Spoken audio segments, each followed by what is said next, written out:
Hello மக்களே, welcome back to mister watches 360. நான் தான் உங்கள் டிகே பேசுகிறேன். ஸோ இன்றைக்கி அந்த வீடியோ பற்றி பார்க்க போகிறோம்னு கேட்டிங்கன்னா, லவ் மேரேஜ் அப்படின்ற அந்த மூவிக்கான ஒரு மூவி ரிவ்யூ பற்றி தான் இன்றைக்கி இந்த வீடியோவில் பார்க்க போகிறோம். ஸோ உண்மையாக ஒரு செம்ம ஒரு ஃபீல் குட் மூவி அண்ட் ரொம்ப ஒரு சின்ன ஸ்டோரியை அவ்வளோ அழகாக ஒரு பயங்கரமாக சூப்பராக கொடுத்துருந்தாங்க.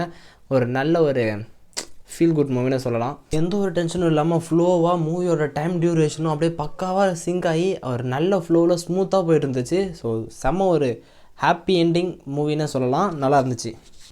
இந்த மூவியோட ஒரு ஒன்லைன் ஸ்டோரியாக சொல்லணுன்னு பார்த்தீங்கன்னா, ஹீரோ வந்து ரொம்ப நாளாக பொண்ணு தேடி அலைஞ்சிட்ருக்கிற ஒரு கேரக்டர். ஸோ அவர் வந்து ஒரு ஊருக்கு போய் பொண்ணு தேடி போகும்போது மற்றவங்க எல்லாம் ஒரு மாதிரி பேசுகிறது அது எல்லாமே இருக்கிறது தான். ஸோ அந்த மாதிரி வேறு ஒரு ஊருக்கு போன இடத்துல அந்த பொண்ணு பார்க்க போன இடத்துல அந்த டைமில் வந்து லாக்டவுன் போட்டுடுறாங்க. ஸோ அவங்களாட்டி வெளியே போக முடியாமல் இருக்குது. ஸோ அந்த டைமில் அந்த ஃபேமிலிக்குள்ளாரையும் அந்த ஹீரோயின் அண்ட் ஹீரோஸ்குள்ளார இருக்கிற அந்த ஒரு அண்டர்ஸ்டாண்டிங் எப்படி மூவ் ஆகுது அண்ட் அதில் எப்படி இம்ப்ரூவ் பண்ணிக்கிறாங்க, என்னென்ன ட்விஸ்டர்ஸ்லாம் வருது அப்படின்றத அந்த மூவியை கடைசியாக ஹீரோ மேரேஜ் பண்ணாரா இல்லையா அப்படின்றத ஒரு மாதிரி செம்ம ஒரு ரொம்ப ஒரு சின்ன ஸ்டோரி தான், அவ்வளோதான். அது மேரேஜ் பண்ணாங்களா இல்லையா அப்படின்றதான். பட் ஆனால் அதில் சொல்லப்பட்ட கருத்துக்கள் ஒரு மாதிரி எல்லாமே ஒரு மாதிரி சூப்பராக இருக்கும். அண்ட் அதை ஹோல்சமாக யாரையுமே டார்கெட் பண்ணி புஷ் பண்ணாமல் அப்படியே ஓவராலாக அந்த ஒரு மூவியில் எல்லா இடத்தையும் சொன்னது உண்மையுமே செம்ம சூப்பராக இருந்துச்சு. அண்ட் அந்த மூவியோட ட்விஸ்டர்ஸ் வந்து அவ்வளோ சூப்பராக என்கேஜ்மெண்ட்டாக அதை செம்ம கூலாக போயிட்டு இருந்துச்சு. அண்ட் இன்னொரு விஷயம் என்னென்னு பார்த்தீங்கன்னா,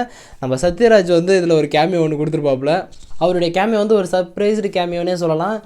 அமைதி படையில் வந்து அந்த நாகராஜ சோழன் எம்ஏ அப்படின்னு சொல்லிட்டு அந்த ஒரு கேரக்டர் இருப்பாங்களே, ஸோ அவங்களுக்கு இன்னொரு சிப்ளிங்ஸ் மாதிரி இருக்கிற ஒரு கேரக்டர் தான் இவர் பௌர்ணமி அப்படின்னு சொல்லிட்டு ஒரு நல்ல ஒரு சின்ன இன்டர்லிங்கோட இந்த ஒரு கேரக்டரை உள்ளார கொண்டு வந்திருப்பாங்க. ஸோ அண்ட் அவருடைய பர்ஃபார்மன்ஸ், அந்த ஃப்ளோ ஆஃப் வேர்ட்ஸ் எல்லாமே சும்மா தாறுமாறாக இருந்துச்சு. ரொம்ப ஷார்ட் டைம், ஒரு 5-6 நிமிஷம் தான் இருந்திருப்பார். ஸோ ஸ்க்ரீன் ஒரு மாதிரி பயங்கர ஒரு ஜாலியாக கொண்டு போயிட்டாங்க.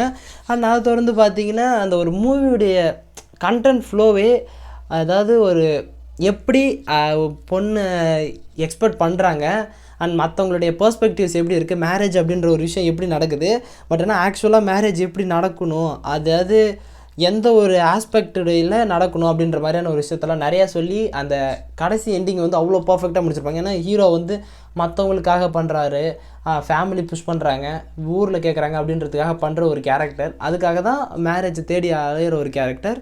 பட் ஆஃப்டர் அந்த ஒரு கிளாரிட்டிக்கு அப்புறமா அவருக்கு என்ன தோணுதோ, அவருக்கு யாரை பிடிச்சிருக்கோ அவரை பண்ணணும் அப்படின்ற மாதிரி அந்த ஒரு கிளியர் விஷனோட அவர் மூவ் பண்ணுறப்போ அந்த ஒரு மூவி வந்து செம்ம ஒரு ஹோல்சமாக இருக்கும். அண்ட் இதில் ஒரு டென்ஷனே இல்லாமல் அந்த மூவியை கொண்டு போயிருப்பாங்க. எந்த ஒரு இடத்துலையுமே இந்த ஒரு சீனை வந்து லைட்டாக மாற்றிருக்கலாம் அப்படின்ற மாதிரியான எந்த ஒரு டென்ஷனும் இல்லாமல் ஃப்ளோவை அவ்வளோ ஸ்மூத்தாக கொண்டு போயிருப்பாங்க. அண்ட் இன்னொரு கேமியோவுமே இருக்கிறாரு, ஸோ ரியோராஜ் அவருமே இருக்கிறாப்புல. ஸோ நிறையா அந்த சின்ன சின்ன லிங்க்ஸஸ்லாம் வச்சு அவ்வளோ சூப்பராக அந்த மூவி ஒரு ஹோல்சம்னஸாக கொண்டு போயிட்டாங்க. இதில் சொல்ல வந்த கருத்துக்களுமே அதாவது எப்படி ஒரு மேரேஜ் அப்படின்ற ஒரு விஷயம் நடக்குது அப்படின்றதையுமே சொல்லி ஒரு ஹோல்சமாக முடிச்சிருந்தாங்க. அண்ட் ஃபைனலாக ஹீரோ மேரேஜ் பண்ணாரா இல்லையா அப்படின்றது தான் அதில் நிறைய ட்விஸ்டர்ஸ்லாம் வரும். அது சின்ன சின்னதாக அவ்வளோ சூப்பராக என்கேஜ்மெண்ட்டாக கொண்டு போயிருந்தாங்க. அண்ட் ஓவராலாகவுமே ஒரு ஃபீல் குட் மூவி. அண்ட் நீங்கள் ஃப்ரீயாக இருக்கீங்க, காமெடியாக என்ஜாய் பண்ணணும்னு நினச்சாலும் டெஃபினட்டாக இந்த மூவியை ட்ரை பண்ணலாம். அண்ட் நிறைய பேர்த்துக்கு இந்த மூவி வந்து ரிலேட் ஆகிறதுக்கான பாசிபிலிட்டிஸுமே இருக்குது. அந்தளவுக்கு அந்த ஊரில் இருப்பாங்களே அந்த காசிப் பேசுறதுக்குன்னு, ஸோ அந்த மாதிரி கேரக்டர்ஸை நிறைய பேரை ரெப்ரசன்ட் பண்ணுற மாதிரியுமே அதில் ஒரு மூவிஸஸில் ஒரு சில பேரை ப்ரெசென்ட் பண்ணியிருப்பாங்க. ஸோ ஒரு நல்ல மூவி. ஸோ ட்ரை பண்ணி பாருங்கள். அப்படி பார்த்தவங்க உங்களுக்கு இந்த மூவியை பார்க்கும்போது எந்த மாதிரியான எக்ஸ்பீரியன்ஸ் கிடச்சிது, ஸோ எப்படி இருந்துச்சு அப்படின்றது எல்லாத்தையுமே மறக்காமல் கீழே கமெண்ட் பண்ணுங்கள். அண்ட் ஸோ ஓஎஸ் இதோட இந்த வீடியோ முடிச்சுக்கலாம். நெக்ஸ்ட் ஒரு ஆசமான வீடியோவில் மீட் பண்ணுறேன். அது வரைக்கும் ஒரு சின்ன பிரேக். பர்டேன்.